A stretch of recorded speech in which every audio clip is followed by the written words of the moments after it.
Red room tonight, come on, get ready. The show is hype with Tonia, Grady. She's on from celebrities, beauty, health, and fitness. Show us how to still cool. Can I get a witness? Inside the chats with the movers and shakers of ATL. Shout it, yeah. Red room tonight, Come on, let's go. the show is hype. It's a variety talk show. She's about to take control. Tonia, Grady is your host. Yeah, yeah, yeah, yeah, yeah. It's yeah. Red Room Tonight. Rewind. What's up, New York? I'm Tonia Grady, host of the Red Room Tonight Rewind. Thank you for tuning into the show. For all of you who are not familiar with the history of the show, let me just fill you in. Red Room Tonight Rewind is basically a remix of a show that I had in Atlanta over 15 plus years ago. If it was hot and happening in Atlanta, you better believe I was there to cover it. So I had all of this great footage, and I figured, you know what? Let me share this footage with my New York family. Ergo, that's where the new show comes from, Red Room Tonight Rewind, because basically I'm just rewinding the tape. On today's show, we're going to catch up and go back in history and check out my man, Tyler Perry. I am so very proud of my dude, Tyler Perry. To say that he is doing big things would be an understatement. Tyler Perry is making big moves. Okay, let's talk about the strategic deal that he did with Oprah Winfrey for OWN. Oh my God, that's historic. Let's just say two powerhouses coming together. You can't lose with that combination. Tyler Perry's Have and Have-Nots and Love Thy Neighbor on OWN are both doing excellent. So kudos for you, Tyler Perry, for making that move. And the AJC is also reporting that Tyler Perry is in talks to buy a portion of McPherson Army Base down in Atlanta, with the price tag being upward of $30 million. That is so cool, Tyler. I hope it all goes through. Now, let me tell you guys a little story. I want to kind of put you in the mix. Me and Tyler Perry go way back. Tyler lived in Atlanta while I lived down in Atlanta, and we went to the same church. We shared the same bishop, Bishop James Morton. I knew Tyler was struggling. He had the plays. He would come to the church and he would beg us to come out and support the plays. And truth be told, not a lot of people came to support him. I did. I went out to support him. I went to the first play that he did. And then I also thought, you know what? I have this television show, The Red Room Tonight. I said, let me invite Tyler Perry on the show. I invited him on the show. We actually did the interview in my pastor's study. How cool is that? Now, while we're doing this interview, that's the interview that you're going to see in a moment. But while we're doing this interview, you know, we took a little break and I told Tyler Perry, I said, Tyler, you're going to do big things. I mean, astronomical things. I said, don't forget me. I said, when you get on Oprah's couch, don't forget about little old Tonia, the person that's giving you your first television interview. And he promised me. He said, no, Tonia, I wouldn't forget about you. He said, but do you really see all that for me? He said, I don't think it'll be that big. I said, Tyler, you're going to do big things. He could not believe that I was prophesizing this. And I don't know why, but I saw it just as clear as day. And here we go. He has not only been on Oprah's couch many times, he's best friends with Oprah. So did I call it or did I call it? Now, the only thing that needs to happen now is Tyler Perry needs to call your girl. What happened, Tyler? You were supposed to come back and get me. What happened? Call your girl. All right, let's go back. Let's take a look at the tape. Hello, I'm your host, Tonia Grady, and thank you for joining us in the Red Room. Today we find out how one man has turned homelessness, child abuse, and his frustrations with the world, and sometimes thoughts of suicide, into the secret ingredients for a hit play. Yes, I'm talking about the play, I Know I've Been Changed. And if you've been fortunate, you've either laughed, cried, or been touched in one way or another by writer, producer, director, Mr. Tyler Perry. Shall he not do? Or have he spoken it? Shall he not make it good? Just because God said it. Hallelujah. That's enough for me. Please welcome Mr. Tyler Perry. How you Hi, doing? Tyler. I'm good. You doing good? Yeah, how are you? I'm good. Great to have you in the bedroom. Oh, thank you. It's my pleasure. Oh, good. So tell me, did you really think this play would be so successful? I Know I've Been Changed. You mean from its inception when I was Exactly, writing it? when No, you were writing not it. at all. I started off writing it as a series of letters to myself, you know, things that I had been through, and instead of using my own name, I used different characters' name because if somebody found it, I didn't want them to know that I had been through this stuff. So in that, a friend of mine did find it. He's like, man, this is a great play. Really? And that's how I Know I've Been Changed came to be, yeah. Wow. Yeah. That is so amazing. Now, when you were going through these trials and tribulations, I mean, did you see any light at the end of the tunnel? I've always, for as long as I can remember, you know, have had a relationship with God in everything. I remember being like 9 and 10 years old and praying and believing that. Well, even earlier than that, I'll tell you the story really quickly. I was like 6 years old, and I thought that people lived in the television, like Gilligan's Island, and these people lived in the television. So I remember praying and asking God to send me some little people to take care of, because I wanted to show them love and the things that I didn't feel like I was getting. And it seems like a really crazy thing, and you know that God can never do that, but he actually answered the prayer, because I had a neighbor across the street who moved out, and when she was moving out, she said, hey, here, take care of my birds for me, 2 parakeets. Really? Okay. That talked. And you know, I thought that was just the world. So for as long as I could remember, there's always been hope, and there's always been God in my life.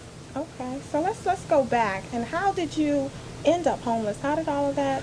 It's all because of the play. Every time I would have an opportunity to do this show, I would go to my boss. I'd be working at the time. I'd say, okay, I need to take some time off to do the play.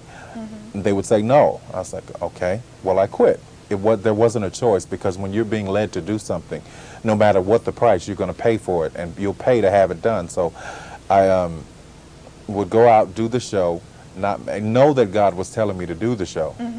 Hearing him just as clear, saying, go do this, do this, do this.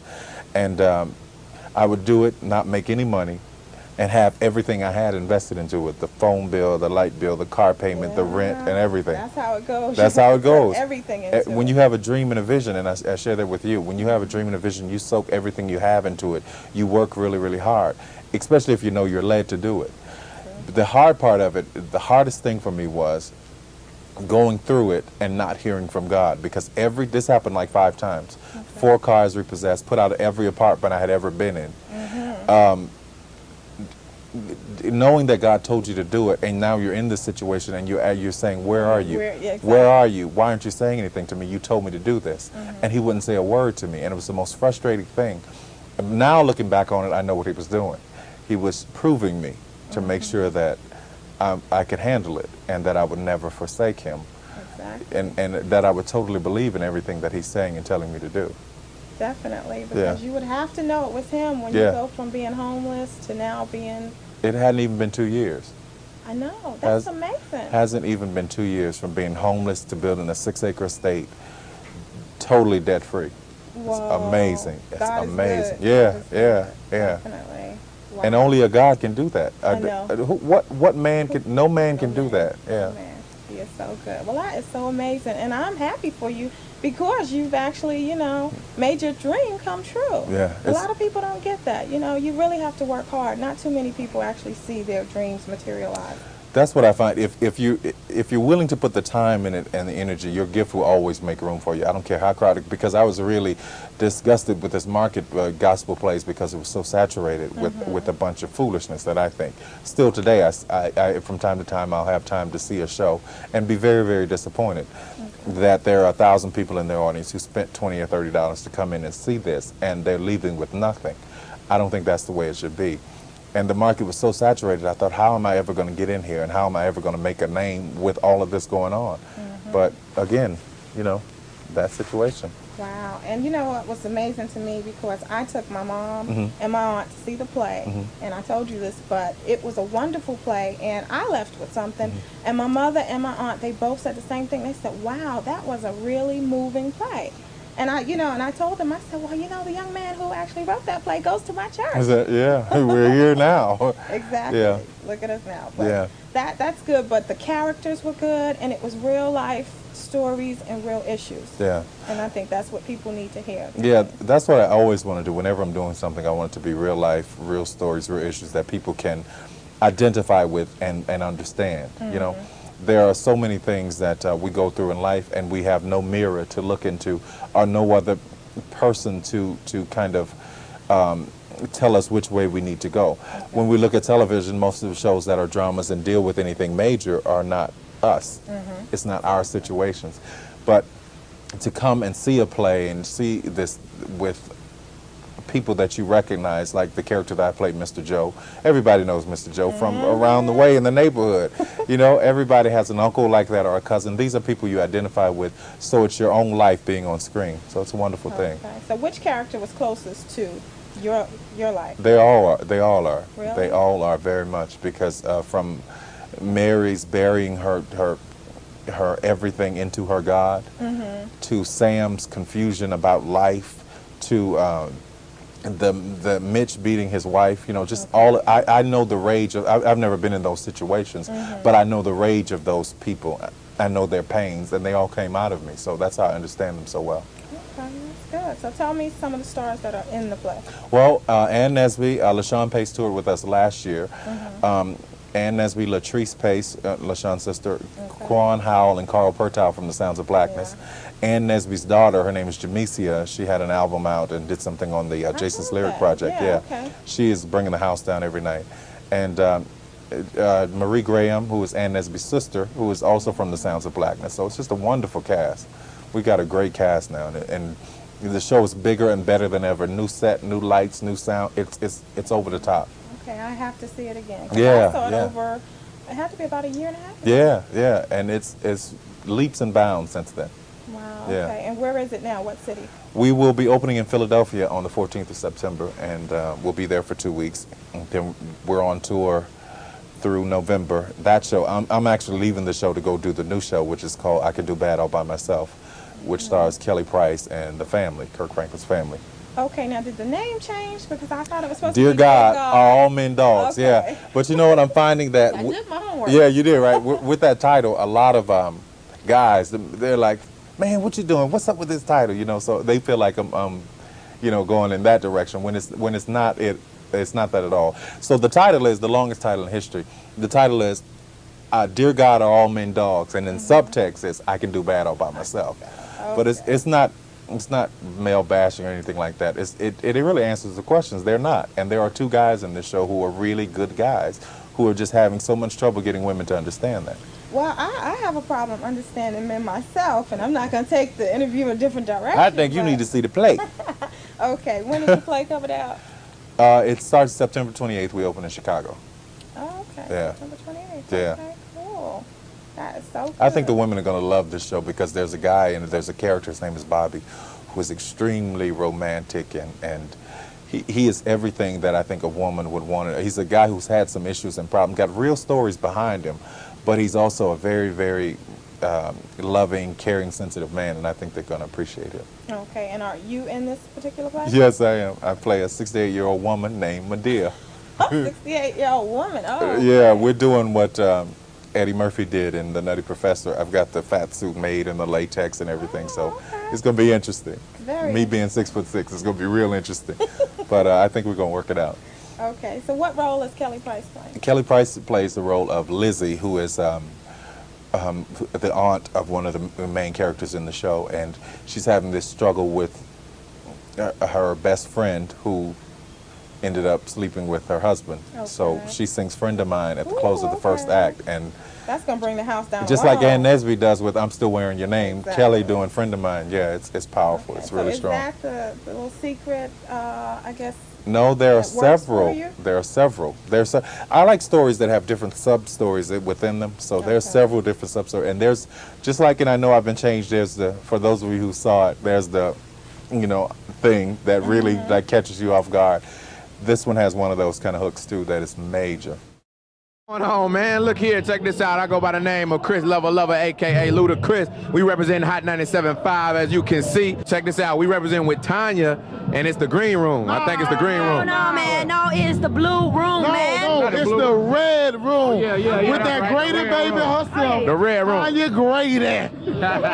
You know what I'm saying? Grady, baby. So we represent A-Town, baby, and that's what I'm talking about. Red room. How you love it? That's right. Hot 97.5. Show in no country. Yeah. What's up, y'all? It's Sadie Entertainer.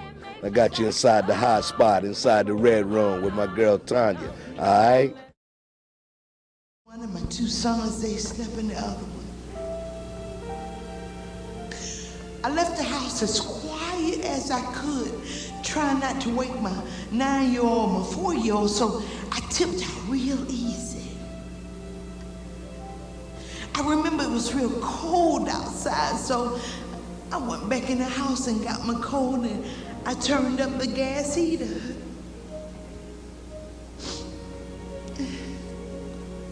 I think I turned it up too high because my apartment caught on fire. My neighbor heard my 9-year-old screaming and he ran in and got him, and he didn't even see my baby in that grill.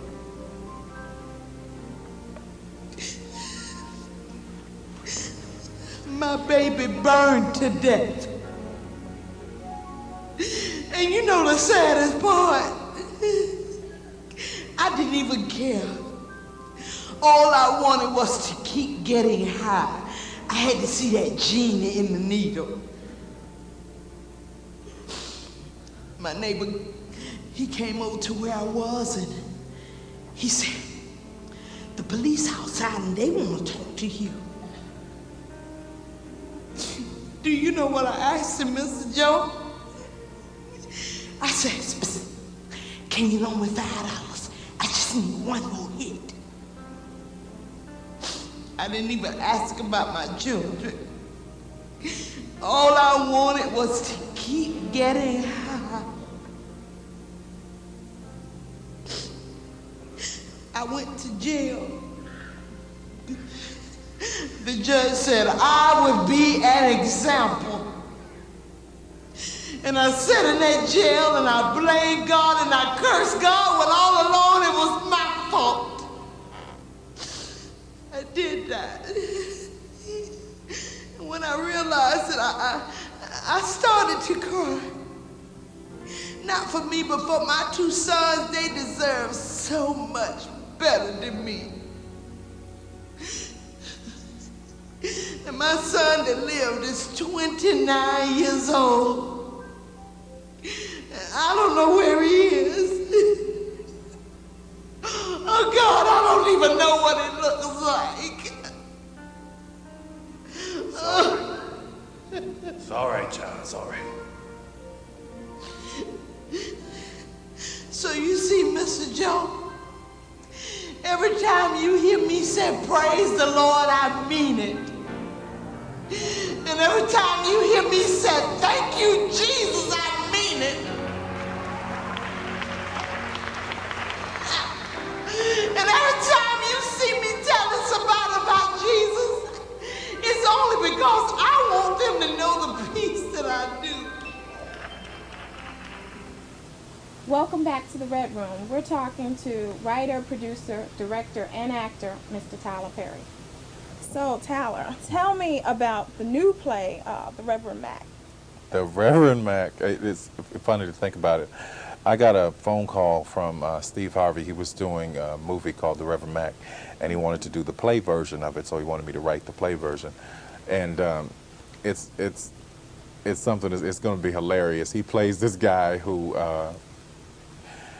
his father is a pastor, and his father dies, and when he dies, the scandal erupts in the church. Okay. So he ends up being voted as the pastor of this church, and he tries to get to the bottom of the scandal.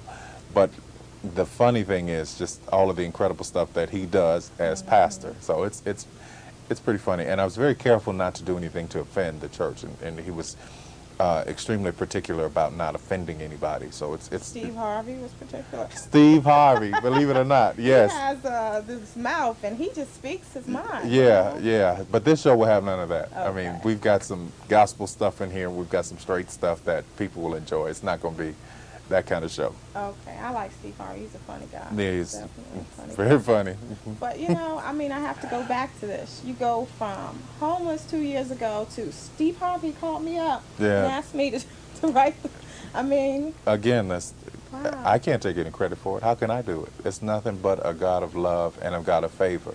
And when you walk into a season that's yours, I don't care what is happening around you. No matter what it is or who it is, nobody can stop you. Nobody can keep you from getting to what's yours. You paid your dues. Exactly. And what's for you is for you. Exactly. And who can take it from you? No one. And no man has done this, so no man can take it away. And I wake up every morning thanking God for it. Because it's none of my goodness that's done this or anything that I have, you know. Okay, but you do have the talent because you're still writing in the Yeah, process. faith without works is there. So you've got to have the work. You've got to be able to have the substance there to make things work for you. Okay. Yeah. Well, that's good. So now, when you produce this, how do you put it all together? Do you actually do the casting and all that? Yeah, stuff? it can be a tedious process, but what I've put around me are people who are extremely gifted at what they do, and it's very important to have a good team.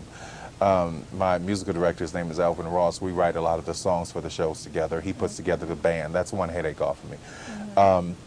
Then my company manager will put together the company with the sound and lights and all this other stuff for the company side of the business side, I should say. And then I'll put together the cast, which is the company. No. Yeah, yeah. So it works out. I It works see. out. Yeah. Because the cast is always good. Yeah. I mean, I like working with fresh people who haven't done anything, who just have this incredible gift and zeal to want to get it right. They are so much fun. When you start working with a lot of veterans and people who've done it and have been around the block, still haven't gotten anywhere, but they've just done it. been around the block. Yeah, yeah. It can be difficult, but new, fresh, exciting people are really want joys to work with. Okay, so how do these people contact you if they would like to, you know? You got me. Put you on the spot, huh? Well, we will be having like these shows are cast. Like the new show, the Reverend Mac, I'll be casting out of Los Angeles. Okay. And my 2 new shows are cast right now. So until I have a show where I need a cast, there's really nothing to offer. Okay. That was good. I got on her good. Yeah. Should be a politician. Should be a politician. Yeah. See, I always look out for my audience. I'm with you. I'm with you. Always. Now, and that's coming out the spring. The Reverend Mac is coming out the spring. It's spring of 2000. When he goes into a hiatus from his show, he immediately goes out on the road with the Reverend Mac. Oh, okay, good. Yeah. Okay, so now I'm going to just hop on another subject. Do you feel like you have contributed to changing, I guess, the quote-unquote title, the Chitlin Circuit, to respectable theater? Clearly. I mean, we were reviewed in the Washington Post about 4 months ago, which is unheard of for this type of show to be reviewed in the Post. I mean, the Washington Post legitimizes what you do. And the article started with, this was the most profound gospel musical that they'd ever seen, the most well-produced and best one that they'd ever seen. It actually started off, the first few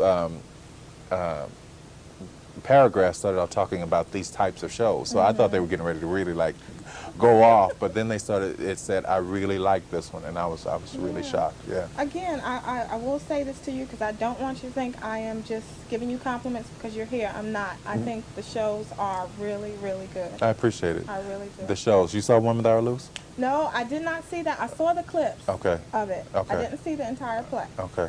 But Okay. I did see. I Know I've Been Changed. I've Yeah, that's my baby. That's where it started. Okay. Yeah. I did. Woman That Are Loose is a great show too. I have to see that one, but it left so fast. Yeah, it'll be back. We're going to try to come back around again. But yeah, it's a good show. So tell me, what was it like working with Bishop T.D. Jakes?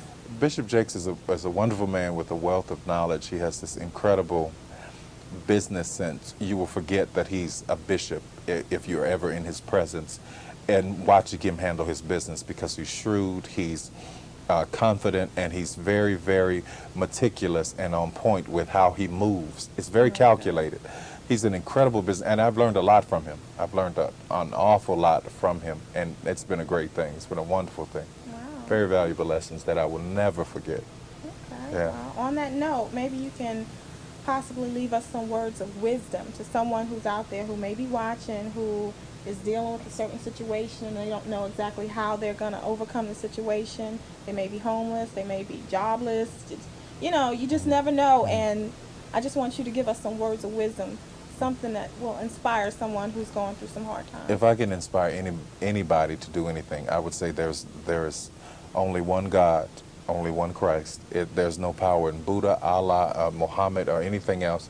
I promise you, if you try him and trust and believe him, your gift will make room for, and I don't make any apologies for saying this. No, not at all. Not at all, not at all. Your gift will make room for you. If you believe enough in God and in yourself and do right by him and do right by other people and run your business in as close to perfect and Christian as you can, it's amazing the things that come to pass for you.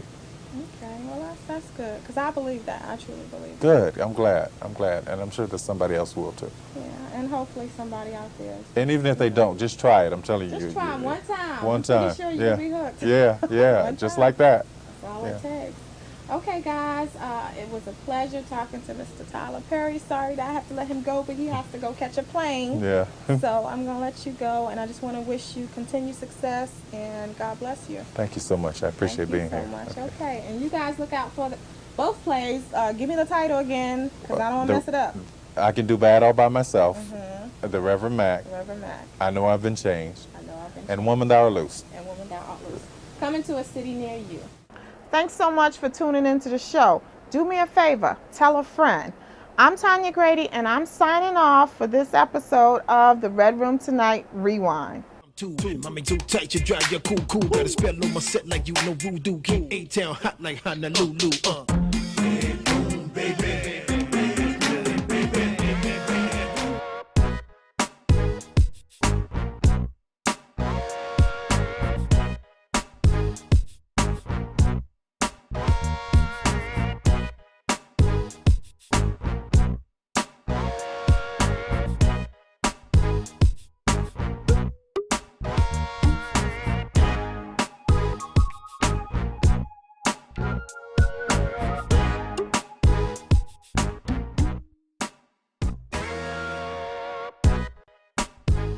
Guys, let's get connected. Follow me on Twitter at I am Grady Girl. You can also follow me at Grady Girl Models to learn more about my modeling agency, or you can follow me at Fatherless Like Me to learn more about my book, Fatherless Like Me, Growing Up Without Dad, or my documentary, Man Up. I need a little feedback. Talk to me. Let me know. Do you like the show? Send me an email, redroomrewind@gradygirl.com. Red Room Tonight Rewind. Let it go!